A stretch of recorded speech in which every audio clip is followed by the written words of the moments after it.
লঞ্চের এক দম্পতি একটা লাইফ বোট পেল, কিন্তু স্বামীটা বুঝে ফেলল সেখানে একজনের বেশি উঠতে পারবে না।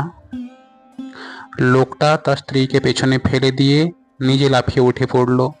ডুবন্ত লঞ্চে দাঁড়িয়ে থেকে মহিলা স্বামীর উদ্দেশ্যে একটাই মাত্র বাক্য চিৎকার করে বলেছিল।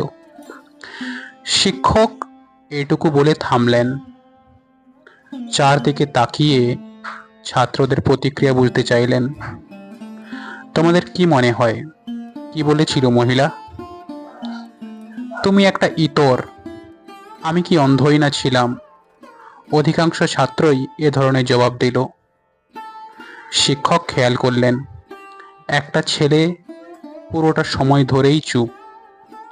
তার মতামত জানতে চাইলে সে বলল, স্যার, আমার বিশ্বাস মহিলাটি বলেছিল